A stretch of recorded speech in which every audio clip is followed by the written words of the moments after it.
Thank you for listening to Lone Star Community Radio. This program was broadcasted and recorded live from the LSCR studios in downtown Conroe, Texas. Lone Star Community Radio is supported by listeners like you. Donate and sponsor today. For more information on getting involved with Lone Star Community Radio, contact us at lscrstudios@gmail.com or visit us online at www.irlonestar.com. Good afternoon, everybody, and thank you so much for joining us on the Cindy Cochran Show this afternoon. It's a little windy. I'm telling you, I went in, my hair was on my face, I couldn't even see. And this cold front's coming in. Let's see, was that yesterday that we were all wearing shorts and shirts? And it was, people talk about climate change, and just come to Texas. You want climate change? Come to Texas, and in 15 minutes, it's all going to change. You keep all your clothes that you're going to wear for your summer, your winter, and fall and all that out because you never know when you're going to need it. But so the cooling factor has certainly come in and dropped. And so we're going to live with this for a while, and hopefully it doesn't totally freeze everything, or I don't think it's supposed to get that cold. And I think we're going back up to 90 probably next week. So keep all the shorts and the bathing suits out. Anyway, we've got a great show today. It's with Drenda Thomas Richards. Did I say that right? Yeah.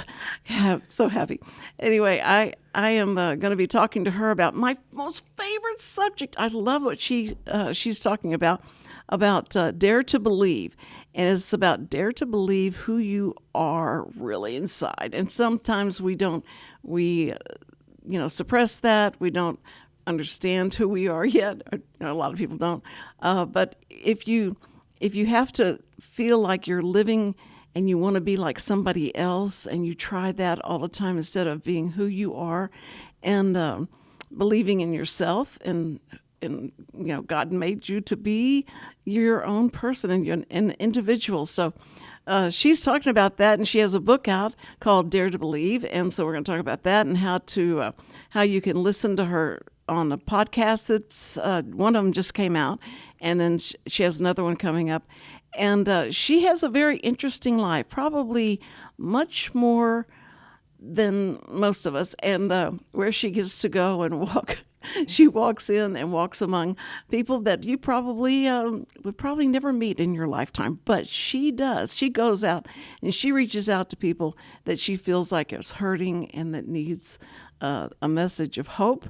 And so that's what we're going to be talking about. And I want to thank you so much, Drenda, for coming here. Her name's Drenda. You want to call her Brenda? No, it's Drenda.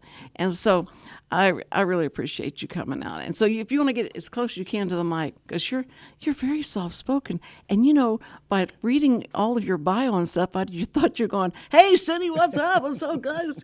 But you're so soft-spoken. Yes, I've been accused of that more than once, but yeah. When I was a cop, they were afraid that, I was going to be too soft-spoken, but I know when to speak up, so. When you were a cop? Yes. You were a policeman? Oh, yes. I love that. And so, that was one of my prior lives. I know we all have those. Let's go back in time. But how interesting that is. You have so many different interesting facets about your life, and so I was really excited to jump into this, this new book that's out, and even though we probably on a lot of levels probably would disagree with certain things, but that does not keep people from. Let's talk about it. And, you can tell me everything you think. I'll tell you everything I think, and you can think I'm wrong, and I can think you're wrong. That's fine. We can still be friends, and I love that. And she's got some stories, I believe. I can't wait to hear. I mean, I had to stop her because she started talking. I went like, well, let's save that for the show, because she has, you've reached out to strippers, right? Yeah. Tell me about that story. Yeah, so back in New Year's Eve of 2000, I started going into the strip clubs of Houston and taking gift bags to the dancers. And how I got started was I had heard another ministry in Florida that was doing this. And she told the story that the very first time she went, because I called and said, how do you do this? Because I was fascinated by it. And so she told me the story the first time that she went, that a girl was on stage and she came off and she handed her a bag, and the girl said, are you an angel? And the lady said, no. Why do you ask? And the girl said, because I told God to, hopefully I don't cry. She said, I told God tonight that if he loved me to send an angel or I was going to come home and kill myself. And so the lady said, I'm not an angel, but, God sent me. And I thought, how many women are out there in the clubs that don't know that they're still loved? Right. That don't realize that there's still hope for their lives. And so we started going in 2000, taking gift bags. Every bag had some kind of little gift, had a scripture, chocolate candy, because everybody loves candy. Right. And we would just go in and hug them. And from the very first time, we were welcomed. We even had relationships with the owners. We had relationships with the managers. And it was just incredible. And I think the very first club I went to, they didn't know what to think of me, and I wasn't sure what to think of them and what to do. But I just remembered my training that you go in and you act like you own the place, and so I acted like I belonged. And we went in, knees shaking and everything else, and we just loved on the girls and hugged them and offered to pray with them in the dressing rooms and stuff. Oh, and that's wonderful. we were respectful. It's still a place of business, and so we didn't block the view or anything like that. But the managers were all okay with y'all being there. Yeah.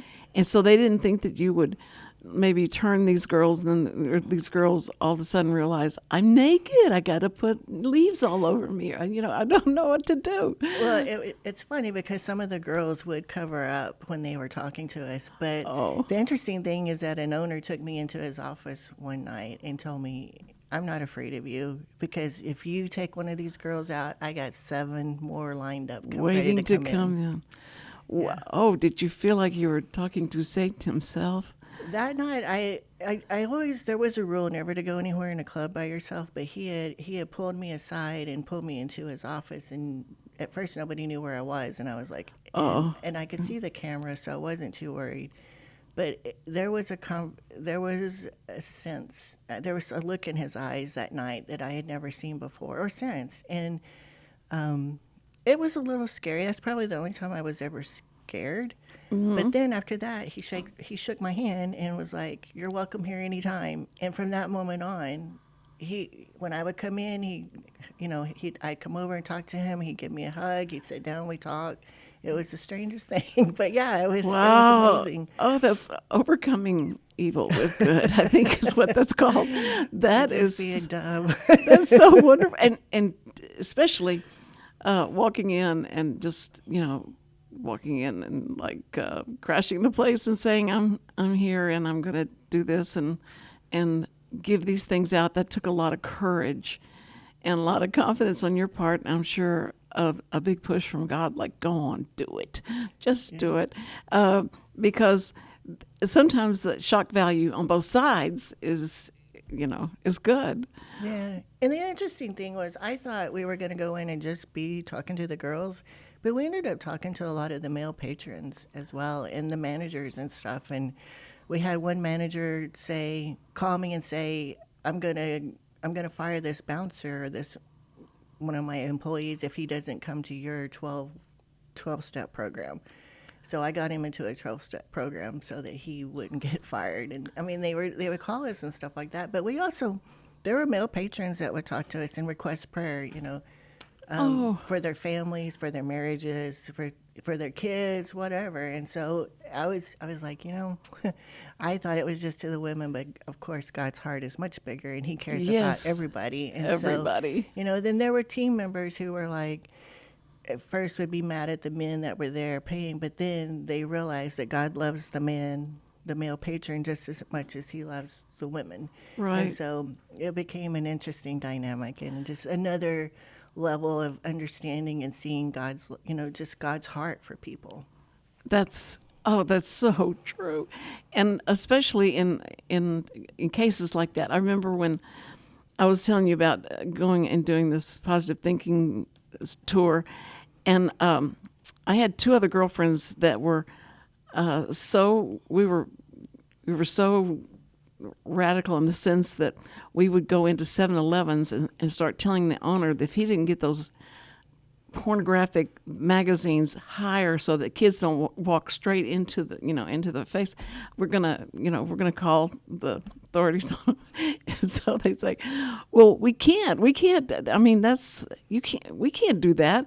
And we said, you better do it, or we'll sit outside that door and tell everybody that these kids are coming in and they're seeing all this horrible stuff that you're allowing them to see.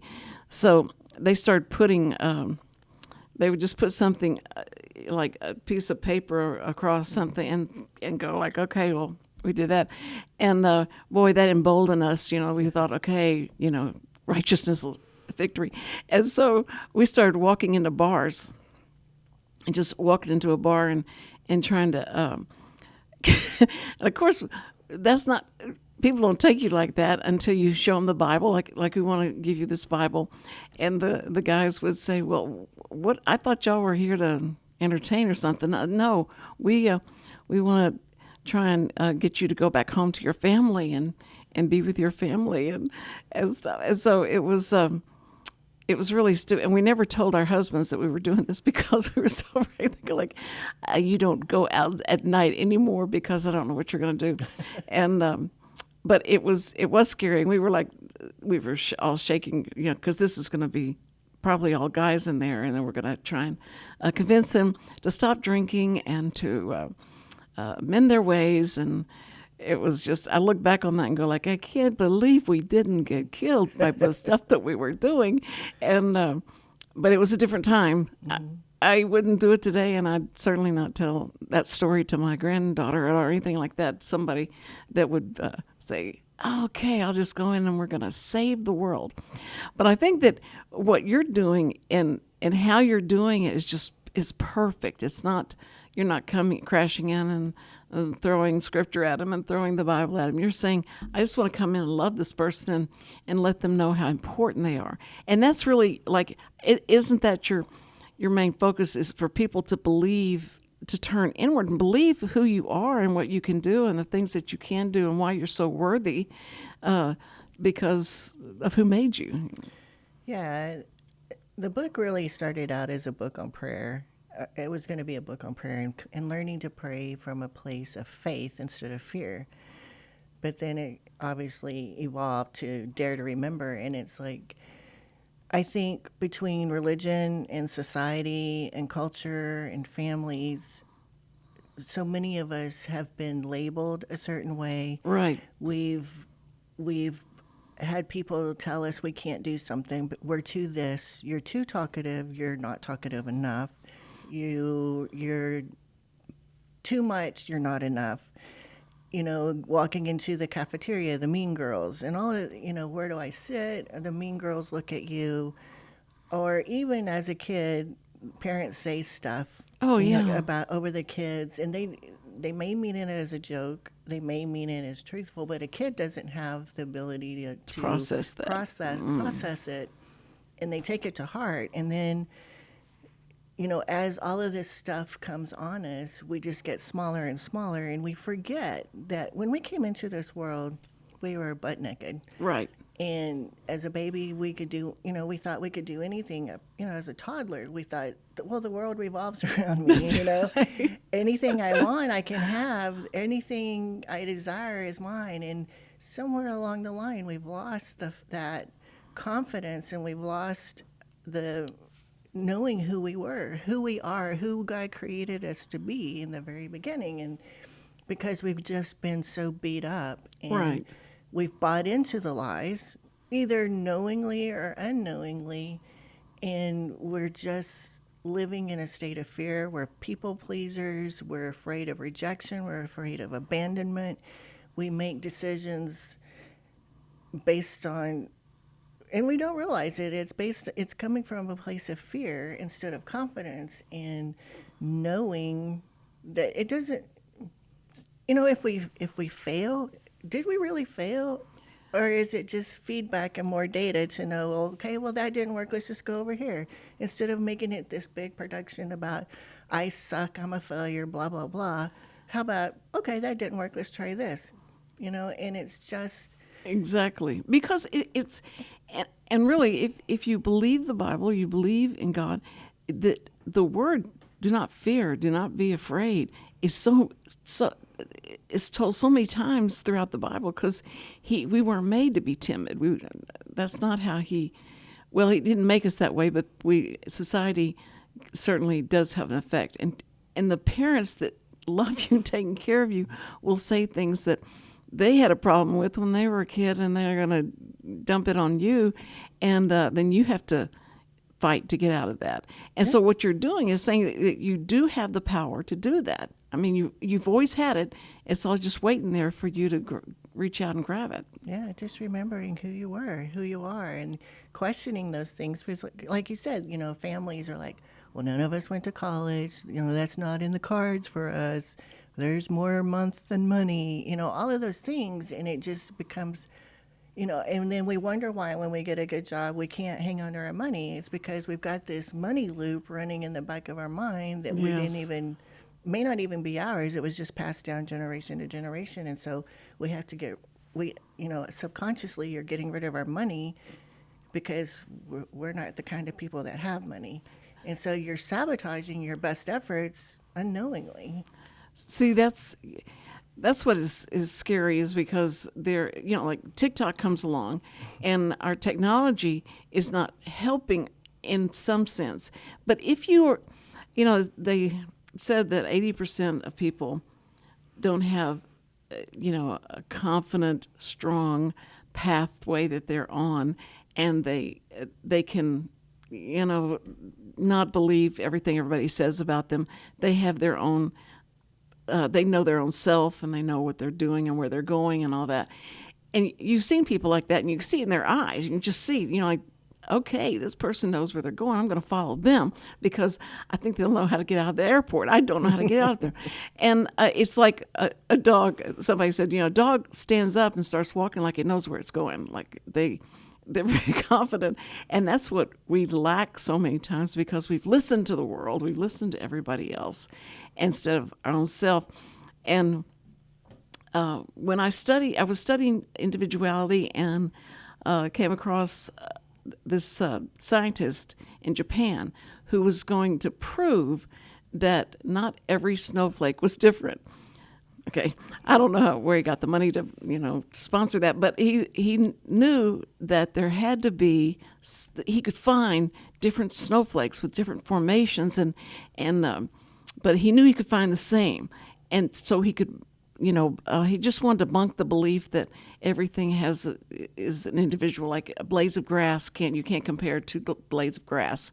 Well, that's ridiculous. There's thousands but they can't. They go about trying to do that and find that out. And so what he found was, he says, okay, the snow that's coming down starts out, it's this collection of, the ice and stuff. But as it travels and it drifts down is when it makes up the different formations of it.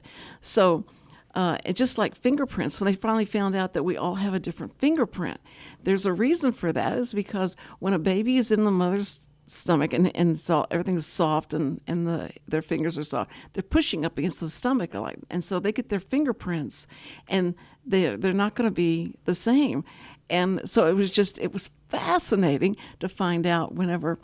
It was just like in the 20s, 1885, I think they started feel like, because the cavemen would use their handprint to sign their agreements, use their handprint because it was different from the other people's, and so they started just studying it. And as they studied it in the 20s, they we can't find two fingerprints alike, so we're going to start doing a file and keep files of fingerprints so that we can identify people. And it would. Imagine how that changed so much to find out that we are all different, and that to base a belief on that, and to dare to believe that, and dare you to believe that you are different than other people, so you don't have to be concerned about trying to compare yourself. Yeah, I mean, comparison is just basically a waste of time and an opportunity to have a bunch of anxious thoughts and overthink everything and just beat yourself up and feel less than. Or you go the other way and you think you're better than everybody else. And so it's just just be you. Just be the you that you've been created to be, with all of your quirks, with all of your talents, Right. with all of your strengths, with all of your weaknesses. And I mean, there are other radio hosts, but you're the only Cindy Cochran. I mean, That's right. there can be a whole bunch of DJs, but everybody Right. has a little different spin on stuff. So Right. it's like we all bring our own uniqueness and specialness, and that's what makes everything so beautiful. Well, and talk about the world go round, and knowing how many billions of people there are, and every one of them are different. Every one of them have their own unique worthiness about them, and that's how you look at people. And see, and that's what I think, that we see someone that's homeless and we're discounting their worthiness, and that's not exactly what God had in mind. He did not want you to see that. He wanted to see the creation that He made, and to help him. And you need to help him if you have that in you to give to others. And that's what you're doing. You're just going around and going into places and going where people are hurting, where you know they're hurting, and that's what Jesus would say. Like, the people that are well don't need me. It's people that are hurting and that need someone to help them and give them a hand up, and I think that's so beautiful. And your stories that you have of how these women have just accepted and embraced that so easily because they were hurting. Yeah, it was interesting that, sometimes they'd be like, "Who are you?" And then, we got the name the Church Ladies. The church ladies. And I wasn't too sure I liked that name, but, they liked it. And, it meant something to them. And so it was okay for us to be called that. And, yeah, it's just, I think people, when I did a lot of, I did a lot of street ministry, and that was one of the first things I realized, is that the church has hurt people so much. And I did a lot of outreach to gay pride parades and fantasy fest and stuff. And we weren't the ones bashing them for their lifestyle. It was, hey, if you want prayer, or I'll just sit and talk with you. And just sitting and talking with different ones, it was like, so the church had hurt these people so badly. You're not loved? Right. Get out of our church. You're not like us? Get out of our church. You're not like us? Get out of our family. Or the family was so scared of being kicked out of the church or talked about because they had a gay son or daughter, that they didn't have anything to do with their kids. And that's not, I don't think that's right, in my opinion. I think you just love them, and you love people whether you agree with them or not. And so there was a lot of having to overcome what the church hurt, the church hurt, Right. before you could really speak to the heart.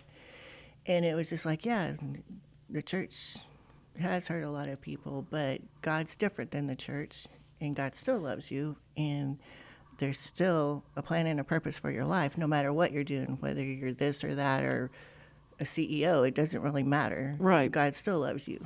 That's exactly right. And the love is what He said was the greatest. There was faith, there was, hope, but the love was the greatest of all of them.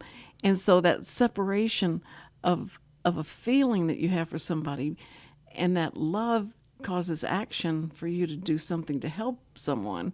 And that's what He wants, and that's what He created everybody for. And if we could just get around to that, doing what He meant for us to do, that would be. Yeah, and just showing love, and that reminds me of a story in the book. I don't know if it's appropriate to tell, but anyway, I'm just going to go there. We'll watch Richard's face, and it's appropriate. So I got pregnant, and I was going to have an abortion, and I had to have somebody go with me to the abortion clinic, and the baby daddy wasn't going to do that because he was Catholic and didn't believe in abortion. There's a story there, but anyway. And so I had nobody to turn to, and there was a lady in my church who was an older lady. She was totally against abortion, but she loved me enough to where she went with me and stayed with me the whole time because she loved me that much. She didn't approve of what I did, and she told me, I don't approve of what you're doing, but I love you. And I think if we treated people that way in the church, in the workplace, or whatever, we would have a sense, more confidence, honestly. Oh, sure. and the world would be a better place. It sounds so cliche, but it really would if we could just get over ourselves and get over what we think is right and just speak to the heart and just love people in spite of themselves. Yes, because that action for what she did is exactly what, you saw whenever they were trying to stone the woman who was, who was in the ground and they caught her in adultery. And Jesus reached down and took her hand and called her lady. That was just got me. He says, because he used the word lady. Yes. And how amazing what that would have done. And he told everybody, look, if anybody that has never sinned, y'all throw the first stone. And nobody's throwing the stone, he tells her. And so she said, go and sin no more. He wasn't even saying, like, I approve of what you did, but it's just that, you are loved, you're worthy, and you can be a lady, and you just don't do that anymore. Yeah, that's in one of the stories in the Badass Babes of the Bible where he called her daughter, and it's like nobody had called her daughter in ages. It's just Oh man, yeah, it's just in that feeling of connection and family, and just the sheer love right there. It was just wow. Can you imagine finally being called either by your name or being called daughter after you've been shunned by everybody else for most of your life? Wow. Now that makes a difference, in their life, and you can't, if you come up and start bashing them for what they did, and you have no right to because you have sinned as well. And that's what was so amazing, how brilliant that was. Like, okay, anybody that hadn't sinned, I'll go ahead and throw the first stone. And they couldn't do it, and we couldn't either. And he says, you judge others, I'm going to judge you the same way. And that's very tough, because he knows the backstory of everybody that maybe gotten into sin and gotten into drugs, whatever they got into. He knows what pushed them there. And so he's going to be much more forgiving and much more understanding than we are by just seeing this, the result you feel like they have because they made a bad choice. And so the love part is everything. I love that that's what you're promoting, and to overcome something that's bad. Yeah, and there's a yogi teaching in the yamas and niyamas, and it's called, the very first principle is do no harm. And it's kind of like the Ten Commandments, don't murder anybody. Well, I'm probably not going to kill anybody, at least not on purpose. Although there are days that I might want to choke somebody. Yes. But I'm probably not going to intentionally murder somebody. But this goes beyond that. It's called do no harm. And it's don't harm somebody's spirit. And don't do anything that would harm their spirit. Well, whoa, now. I'm guilty of that. And it's like, even parents, you can kill your child's spirit by speaking sharply to them. Yes. And not saying that they don't deserve it sometimes, but you can see how you could totally kill a person's spirit or heart by some of the harsh words we say or the tone behind it. I've seen it when I've talked to my husband at times, and I'm like, I'm a horrible person. I'm a horrible wife. And I don't mean to hurt his spirit or hurt his heart. And I'm working on that. But it's like, it goes beyond killing somebody. It's do no harm. And if we all just put that into practice, how much better would our relationships be? How much better would our marriages be? How much better would, how much better would the world be? It sounds so stupid and trite, but there's some truth to it. So true. And, I remember, I don't know how young I was, but somebody said, you need to treat everybody like it's the last time you're going to see them. And if you did that, you would not have the guilt or feel like, oh, I wish I'd have said this, I wish I'd have said that. If that's how you went about your life. Yeah. And that's and I agree with that, but that's also coming from a place of fear. But when you're doing it intentionally from a place of do no harm, there's a sense of empowerment instead of coming from a place of fear. Right. Yeah. No, and I love that, not to harm the spirit. And, the Bible says, it said, your your talk to other people should be elevating them, and that's how you should talk to people. Is that you are gonna make them walk away going, I feel better now because I had that, what she said to me, and that makes you feel better. That's what's the strangest thing of all, is that when you say it helped me more than it helped them. I went in to try and comfort them, and boy, and now I feel so much better about myself just because I gave that time to somebody else. Yeah. That is just, I love that. Now, if you being a policeman, how many years were you a policeman? 7.5 years. That was a long time ago. But so you've seen so much change in the way law and order, because back in the day, it's like back in the day, we would never talk back to a police officer, or we'd say officer. My mother would never let us say cop. Don't ever say cop. That makes them mad, and it's just degrading. And so she'd make us say officer. And so and then anytime you saw one, you go up and thank them for everything that they do and all that they've been through. And boy, is that so. I feel so bad for them. I'm so happy that they're the way they are, that they have that kind of mindset. I'm going to do this, and I'm going to protect you, and I will run into it when you're running away from it. Yeah. I am the one that's going to, help you. And so I wouldn't do it now. I wouldn't be an officer today. Can you? I can't imagine what they're dealing. I can't imagine what they're dealing with. I want to know who's been talking to them to make them feel. Yeah, like absolutely. How are they dealing? Because even back then, when it wasn't so bad, you still have to compartmentalize so many things that you see. The death that you see, the abuse that you see.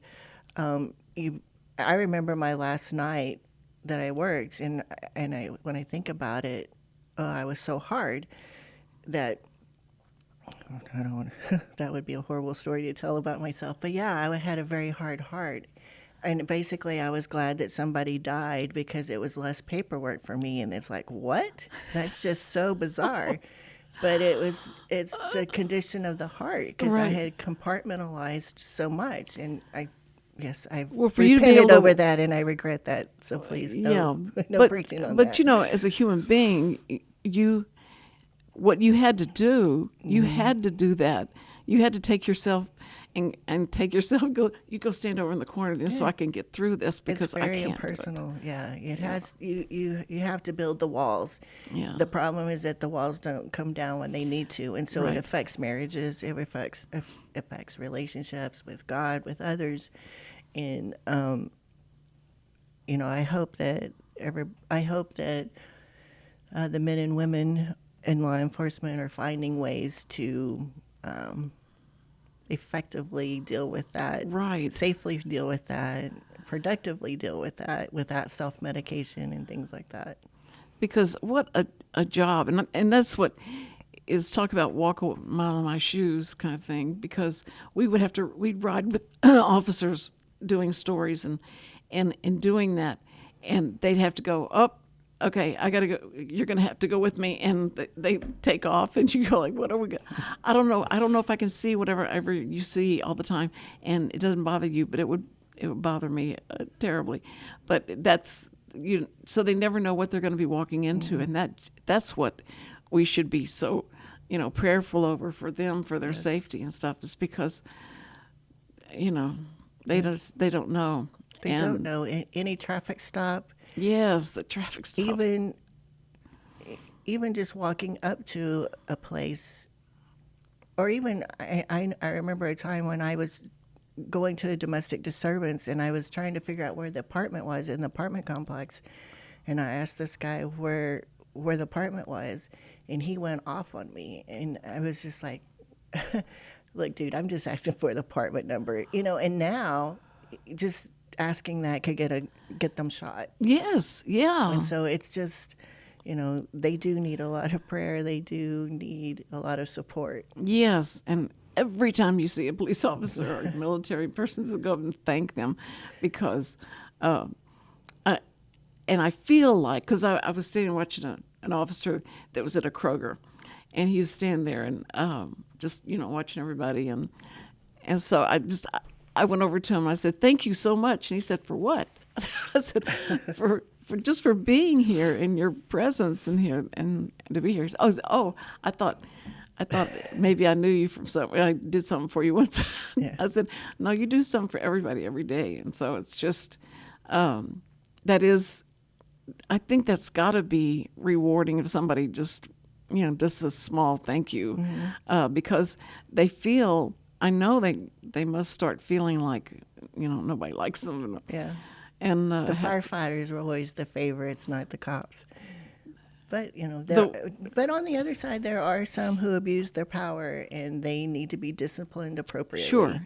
They should not be allowed to get away with things that they've gotten away with. They need to be disciplined. Right. Oh, definitely. And some in power, we know, goes to people's heads pretty quick. Yeah. And that they do have, well, in the past, no one would ever find out about anything because the family, the way they treat each other like it's family, and nobody said anything about the other person and all that. And the movies and TV shows that just, tried so hard to make you feel like all of them are that way. That's how every policeman is. They're, and then and you grow up and you feel like, oh no, that's not true. That's because the first person you want to come help you is a policeman, and you want someone there that does have the gun and that will shoot the person that's trying to hurt you. So it is. That's why I'm at the end of each show we thank the first responders because they are our heroes, and they do so much. But first responders are parents as well, and nurses and the medical profession. They're all first responders in that sense. And so, and what you're doing as a first responder, believe me, because you go walk in at where people wouldn't normally go, and you try and take somebody and help their life and give them a step up. Let me see your book real quick. When I saw this, I just love this. This eye just got me. I went, oh my word, this is so. You just stare at it. It is so. It's just. It looks like it's like out in space, and it's just as I came towards you. And dare to remember, uncover who you were before the BS. And I told y'all she doesn't take any prisoners. She's just like. And BS is beliefs and stories. So all the stuff that we believe, all the stories that have been told of us, that's all BS. And you can change that narrative. You can change it to something that's more empowering, something that. Something to a place of gratitude or something more positive, just so that you're not sabotaging your best efforts. Yes, and I love that you're sabotaging your own self most of the time, because we listen to somebody that may say words, and those words, shouldn't hurt you, because it's something that you understand. This person probably has a bigger problem than you had, and trying to understand why they're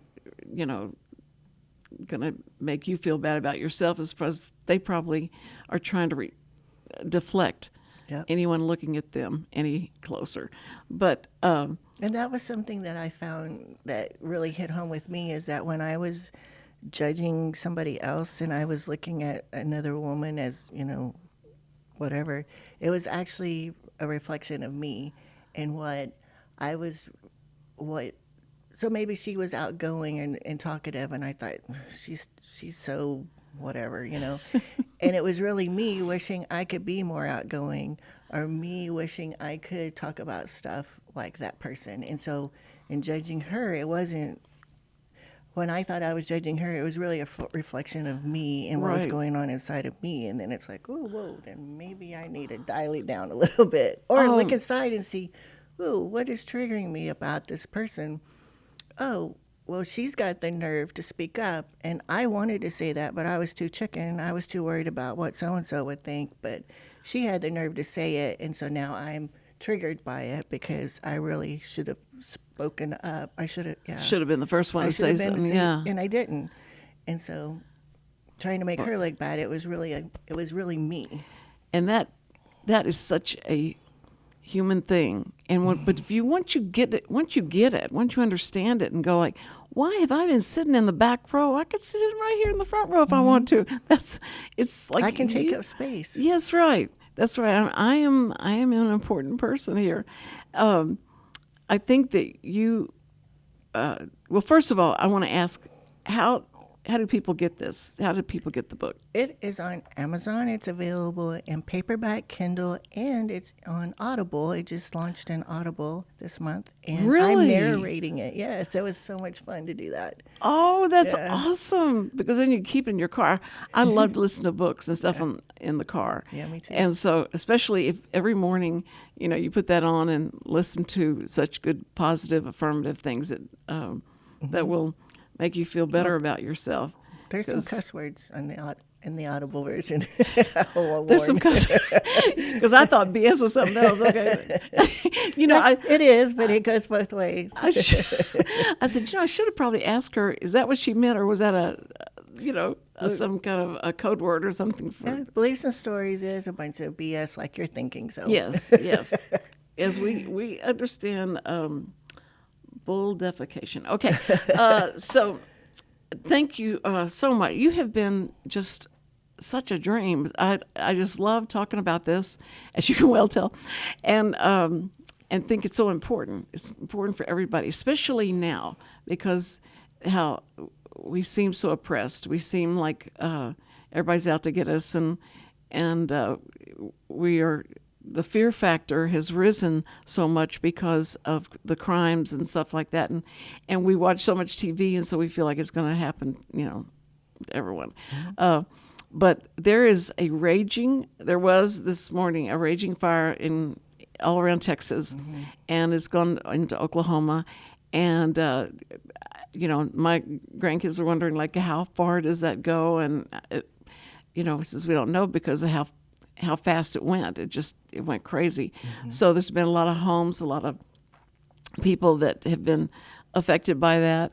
But I know the firefighters are trying, and they said that people are coming from all over the place, coming in to try and fight these fires. And that's so wonderful. I think, when we have a tragedy like that, brings out the best and the worst in people, but the best in people that come to help. And so I just wanted to say we would certainly be praying for those people, and the firefighters and all the ones that are going in there to have to try and help, and they don't know what they're walking into and stuff. So hopefully they're starting to get that under control and it doesn't reach us. Because I remember when we were having a lot of fires around Texas, and I went to Huntsville, and I could see as I'm driving there, there's all this fire on this one side of the street, and the embers were all going over on this side. And you go like, oh my, Cindy, what have you just driven into? Like, you got to hurry and get through this because it just spreads so quickly. So, spread like wildfire.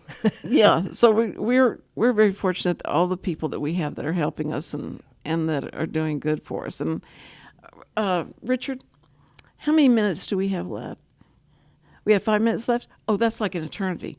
So, so we know they can call. They can go to Amazon and get this, and also it's going to be Audible. Is it now Audible? Yeah, it's on Audible now. It is. Okay, so you can order that from Amazon. All that's you can Amazon. Yep. That's this is your paperback, Kindle, and Audible. Yeah, my other book is Badass Babes of the Bible, and it's also on Amazon. It's not on Audible. It's just paperback and Kindle. Okay, and that's called what? Badass Babes of the Bible. I can't say that.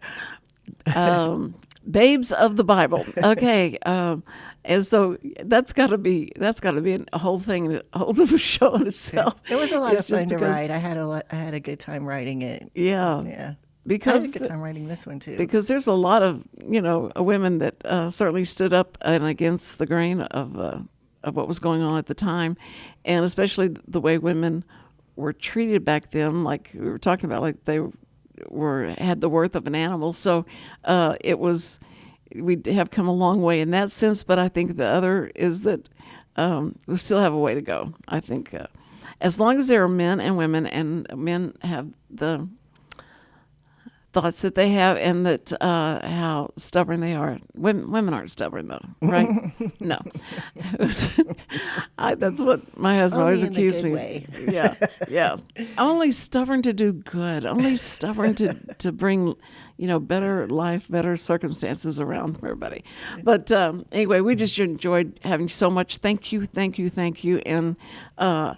having me. I can't wait to read this and have I want to get the Audible book too, because Yeah. I'm lazy about reading. So, but I love that I love having that.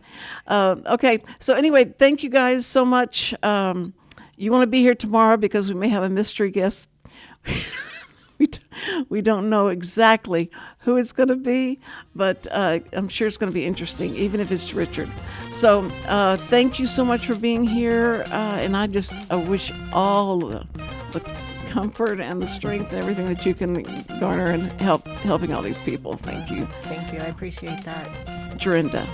I love that name, Drenda. Okay. Yeah, my website is Drenda Thomas Richards, and I'm on the socials under Drenda Thomas Richards. So reach out and say hi. Yes, and ask questions. Ask questions. Yes. I'm open for speaking engagements, so just whatever. There you go. Oh, I love it. I love it. I got a podcast coming out tomorrow. I guested on another one that just launched last night. So we can just go to your Drenda Thomas Richards .com. Okay. And then on the socials, it's Drenda Thomas Richards, both on Facebook and Instagram. Okay. There you go. You got it all now. You can do that.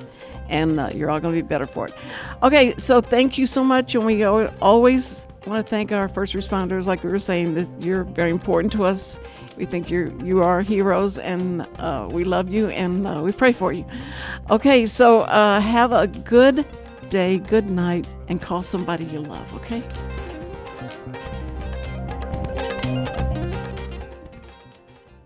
Every week, people ask the same two questions. Are they ready to retire? Will their savings last for their lifetimes?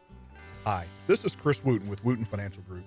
Our firm has been in Montgomery County for decades, but the hopes and dreams of the people we serve never change. We help answer these two questions and many more that people have about their uncertain financial future. We have a simple introductory client experience that allows us to get to know the client and includes a few meetings for the client to kick the tires at no charge. We provide a concise, one-page summary that helps the client get a better handle on which questions are the right questions for them. To learn more about Wootton Financial Group's process in helping their clients to a clearer financial future and to see their contact information, visit Cindy Cochran's show page on irlonestar.com/TCCS. Wootton Financial Group is a proud sponsor of the Cindy Cochran Show. Wootton Financial Group is available by phone at 936-449-5952 or visit them on the web at www.woottonfinancial.com. That's www.woottonfinancial.com. This program is sponsored by the Wootton Financial Group. It is not the intent of Wootton Financial Group to render or offer personalized investment advice or financial planning advice through this radio program or any related website. Wootton Financial Group's participation in this program is limited to providing general information on financial matters and should not be construed as financial recommendation or investment advice. Investment advisory services are offered through Game Plan Advisors, Inc., a registered investment advisor registered with the Securities and Exchange Commission and the state of Texas. Insurance services are offered through Wootton Financial Group, Inc. Game Plan Advisors and Wootton Financial Group, Inc. are affiliated through common ownership, and neither firm is affiliated with The Cindy Cochran Show.